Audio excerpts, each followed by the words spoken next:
Σε ηλικία 8 ετών χάνει τον πατέρα του σε αεροπορικό δυστύχημα.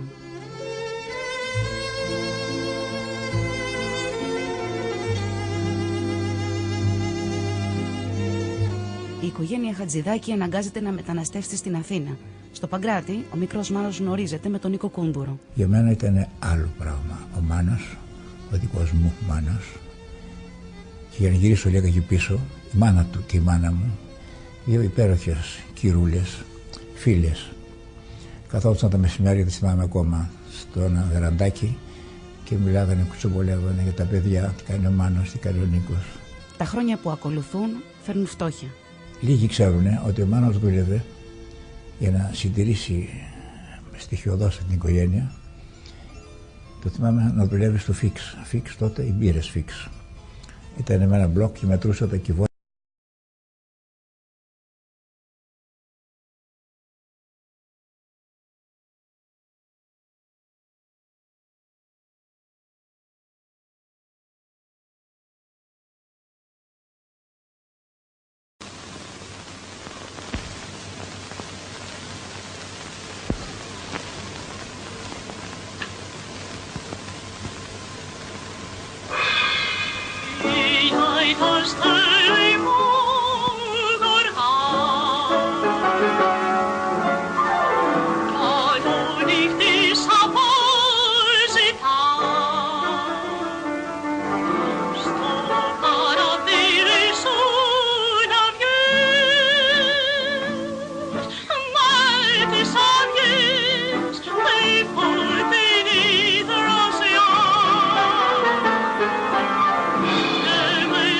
Victor!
Η πρώτη επεισοδιακή εμπειρία ήταν καταλυτική. Ο Μάνος γοητεύτηκε από τον περιθωριακό χώρο του ρεμπέτικου. Οι ρεμπέτιδες λειτουργούσαν παράνομα και γι' αυτό αυτά τα τραγούδια είχαν αποκτήσει δύναμη, διότι είναι γεννήματα παρανομίες. Είναι τα underground τραγούδια της Ελλάδος μετά την Εκκλησιαστική καταστροφή.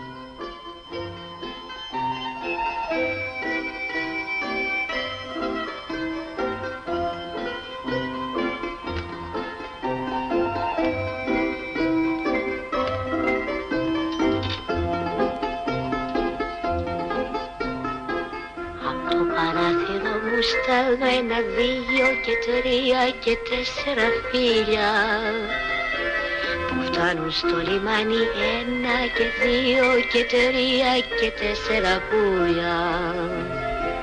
Πως ήθελα να έχω 1 και 2 και 3 και 4 παιδιά.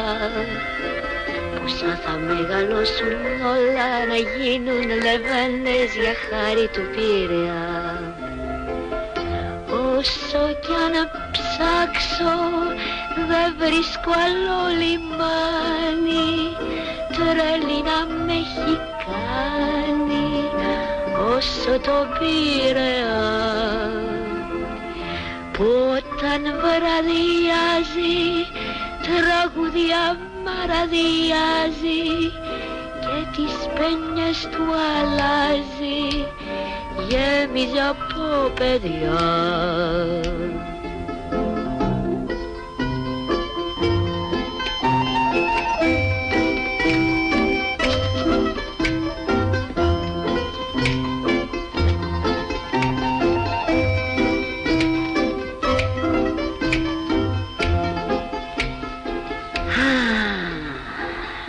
Από την πόρτα μου σαβώ δεν υπάρχει κανείς που να μην τον αγαπώ.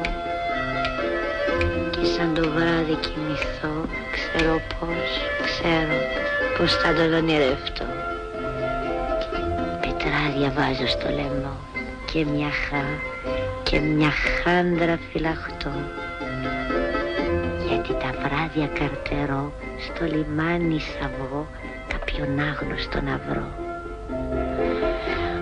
Όσο για να ψάξω δεν βρίσκω άλλο λιμάνι, τρέλη να με έχει κάνει όσο το Πειραιά. Που όταν βραδιάζει τραγουδιά μαραδιάζει και τις πένιες του αλλάζει, γέμιζε από παιδιά.